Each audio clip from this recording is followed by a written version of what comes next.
Angka indeks. Angka indeks adalah suatu bentuk analisis data statistik yang ditunjukkan untuk mengukur besarnya fluktuasi pada perkembangan harga di berbagai macam komoditas selama kurun waktu tertentu.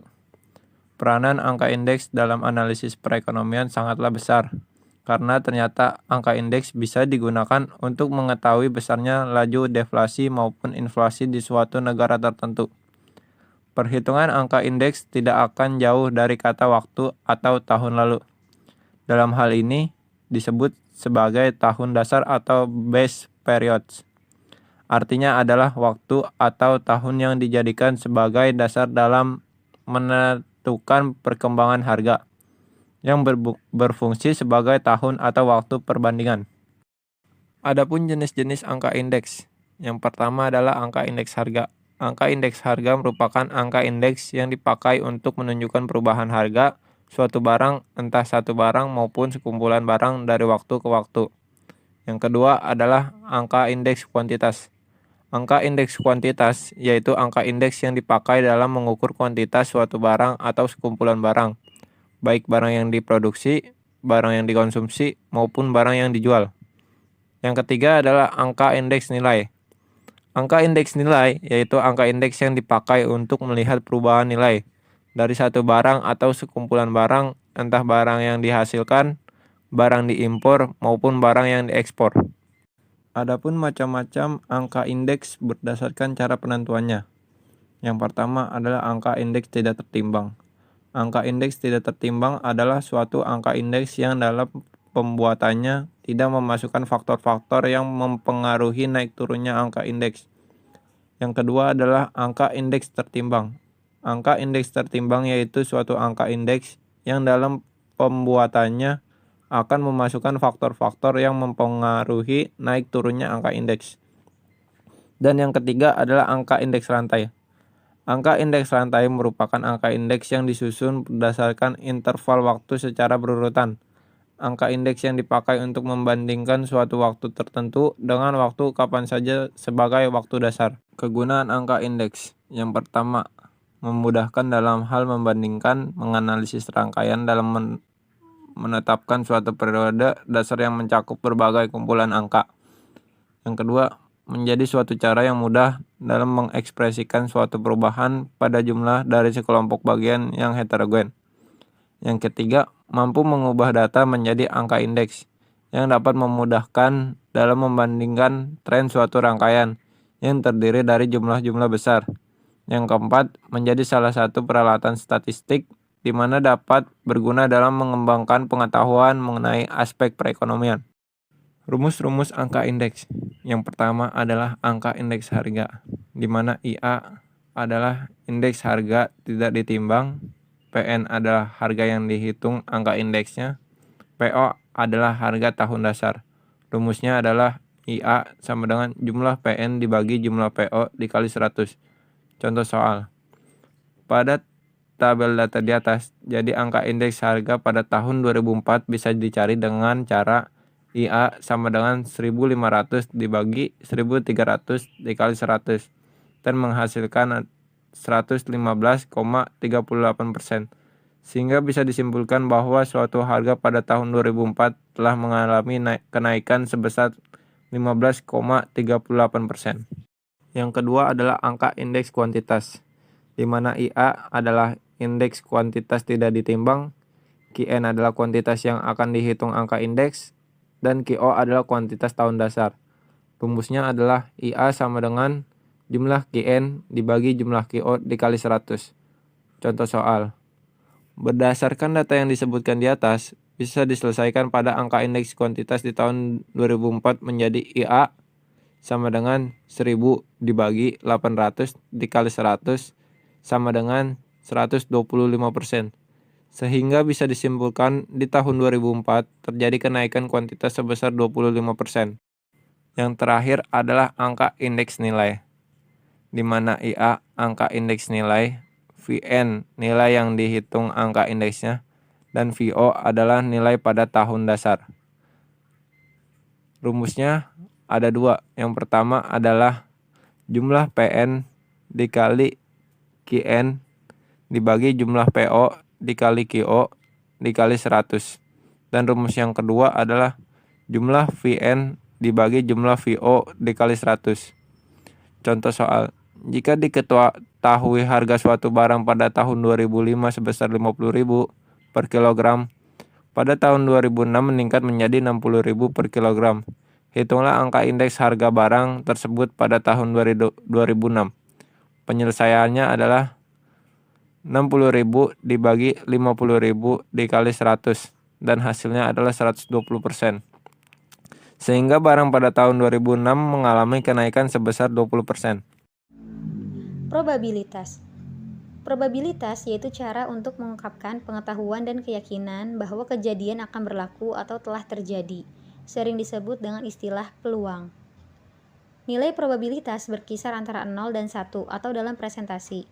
Nilai 1 menunjukkan bahwa suatu kejadian pasti terjadi atau mungkin sudah terjadi, seperti matahari terbit dari timur. Sebaliknya, nilai 0 menunjukkan bahwa suatu kejadian tidak mungkin atau mustahil terjadi, seperti melahirkan sapi dari kambing. Peristiwa pelemparan mata uang logam. Mata uang logam memiliki dua sisi angka dan sisi gambar. Saat logam dilemparkan, probabilitasnya akan muncul jika sisi gambarnya adalah 1. Jika sisi gambar muncul, maka menjadi P gambar atau PG sama dengan setengah sama dengan 0,5 sama dengan hasilnya 50%. Sedangkan jika sisi angka muncul, maka menjadi P angka atau PA sama dengan setengah sama dengan 0,5 sama dengan 50%. Peristiwa pelemparan dadu. Dadu berbentuk kubus dengan 6 sisi yang masing-masing memiliki nilai, seperti 1, 2, 3, 4, 5, dan 6. Jika dadu dilempar, maka probabilitas hasil jika sisi dadu bernilai 2, P sisi 2 sama dengan 1/6. Jika dadu dilempar dan muncul dengan nilai genap, maka menjadi P sisi 2, 4, dan 6 sama dengan 3/6, sama dengan 1/2. Peristiwa kartu Bright. Ada 52 kartu di Bright, terdiri dari gambar jantung, diamond, skop, dan cengkeh. Setiap jenis gambar memiliki 13 kartu masing-masing dengan nomor as, kartu king, queen, jack, dan nomor 2-9. Probabilitas terdiri dari 3 hal: percobaan, eksperimen, hasil, outcome, dan peristiwa, event. Jika kartu as dipilih, probabilitasnya adalah 4/52, sama dengan 1/13. Dibandingkan jika kartu jantung dipilih, probabilitasnya adalah 13/52, sama dengan 1/4. Dan jika kartu merah dipilih, probabilitasnya adalah 26/52, sama dengan 1/2. Percobaan. Percobaan adalah suatu tindakan yang menghasilkan suatu kejadian. Ketika uang logam dilemparkan, akan terjadi kejadian sisi gambar atau sisi angka. Ketika terjadi jual beli saham, terjadi kejadian membeli atau menjual, yang menyebabkan inflasi dan deflasi. Analisis 1. Siswa yang rajin belajar akan memiliki prestasi yang baik atau sangat memuaskan. Analisis 2. Pertandingan voli menghasilkan hasil menang, kalah, atau seri. Hasil atau outcome merupakan suatu akhir dari percobaan. Ketika ada kegiatan, maka akan ada hasil. Dari contoh kasus kegiatan pada percobaan, maka akan diperoleh hasil sebagai berikut. Yang pertama, percobaan pada pelemparan uang logam. Maka kemungkinan hasil yang akan terjadi adalah muncul sisi gambar atau muncul sisi angka. Lalu pada percobaan kedua, yaitu perdagangan saham. Kemungkinan hasil yang akan terjadi adalah menjual saham atau membeli saham. Lalu pada percobaan ketiga, pada perubahan harga. Kemungkinan hasil yang akan terjadi adalah inflasi yang artinya harga naik atau deflasi yang artinya harga turun. Lalu pada percobaan selanjutnya, yaitu mahasiswa rajin belajar. Kemungkinan hasil yang akan terjadi ada 3. Yang pertama lulus memuaskan, kedua lulus sangat memuaskan, dan yang ketiga lulus terpuji. Lalu pada percobaan terakhir, yaitu pada pertandingan. Kemungkinan hasil yang akan terjadi adalah menang atau kalah. Bisa disimpulkan bahwa dikatakan hasil apabila semua kemungkinan yang akan terjadi bila mana akibat adanya percobaan atau kegiatan. Peristiwa atau event merupakan suatu perkumpulan dari satu atau lebih hasil yang terjadi dalam sebuah percobaan atau kegiatan. Peristiwa di sini menyatakan bahwa hasil yang terjadi berdasarkan suatu kejadian. Dalam tiap percobaan, hanya ada satu hasil yang didapat. Kegiatan jual beli saham, hasil kegiatannya pasti antara membeli atau menjual. Begitupun pada pertandingan, hasilnya hanya ada menang, kalah, atau seri. Berikut contohnya. Pada percobaan pertandingan Liverpool versus Arsenal, kemungkinan hasil yang akan terjadi adalah Liverpool menang, atau Liverpool kalah, atau seri. Lalu pada contoh kali ini, peristiwa yang terjadi adalah Liverpool menang. Pendekatan probabilitas. Dalam menentukan suatu tingkat probabilitas, terdapat 3 pendekatan, yaitu pendekatan klasik, pendekatan relatif, dan pendekatan subjektif. Yang pertama kita akan membahas pendekatan klasik, yaitu mengasumsikan bahwa sebuah peristiwa mempunyai kesempatan untuk terjadi sama besar.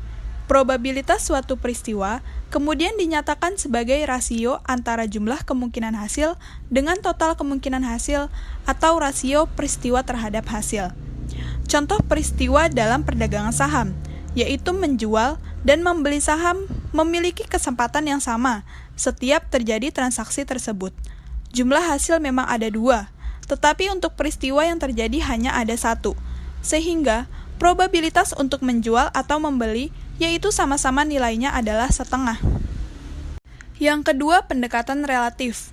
Besar probabilitas suatu peristiwa bergantung dengan berapa banyaknya suatu peristiwa terjadi dari keseluruhan percobaan atau kegiatan yang dilakukan. Lalu pada pendekatan probabilitas yang ketiga, yaitu pendekatan subjektif, yang artinya menentukan besar probabilitas suatu peristiwa berdasarkan penilaian pribadi, dinyatakan dengan derajat kepercayaan. Penilaian ini diberikan karena terlalu sedikit atau tidak terdapat informasi yang diperoleh. Sebagai contoh yang pertama, Sri Mulyani, Menteri Keuangan mengatakan bahwa untuk tahun 2018, Indonesia akan mengalami krisis moneter, meskipun dasar pondasi ekonomi cukup kuat. Lalu pada contoh yang kedua, Ariel dan Bunga akan memperoleh nilai D dalam mata kuliah statistik deskriptif. Berdasarkan 2 contoh tersebut, maka bisa disimpulkan bahwa penilaian didasarkan pada penilaian pribadi, dan kemungkinan tidak selalu menggunakan informasi yang bisa dijadikan dasar dari pertimbangan kasus tersebut. Ruang sampel dikatakan sebagai ruang sampel, yaitu suatu himpunan yang memiliki unsur dari semua kejadian atau peristiwa. Sebagai contoh yang pertama, pada pelemparan mata uang. Jika satu uang logam mata uang dilemparkan, maka terjadi 2 kemungkinan hasil yang muncul, yaitu sisi gambar atau sisi angka. Dapat disimpulkan bahwa ruang sampel ada 2, yaitu sisi gambar dan sisi angka. Lalu jika 2 logam mata uang dilemparkan secara bersama-sama, maka yang terjadi ada beberapa kemungkinan, yaitu yang pertama, angka dengan angka, lalu angka dengan gambar, lalu gambar dengan angka, dan yang terakhir, gambar dengan gambar. Bisa disimpulkan bahwa 4 probabilitas tersebut merupakan bagian dari ruang sampel. Lalu contoh selanjutnya pada pelemparan dadu. Untuk semua sisi yang mungkin muncul pada pelemparan dadu akan masuk pada ruang sampel, tetapi bisa dilakukan untuk subruang sampel, yaitu jika ingin dibedakan, baik dadu dengan sisi genap maupun dadu dengan sisi ganjil. Asas-asas menghitung probabilitas. Di sini bisa dilihat bahwa asas-asas menghitung probabilitas dibedakan menjadi beberapa, yaitu range nilai probabilitas, complements probability of A not A, probabilitas kejadian bukan A, intersection probability kejadian A dan B, atau peristiwa saling meniadakan, union probability kejadian A atau B, yaitu peristiwa mutually exclusive, tidak saling meniadakan. Lalu marginal probability, yang artinya peristiwa tanpa syarat, yaitu peristiwa di mana yang lain tidak ada kaitannya terhadap peristiwa yang lain. Joint event, yang artinya ketika terjadi 2 peristiwa dengan bersama-sama atau secara berurutan.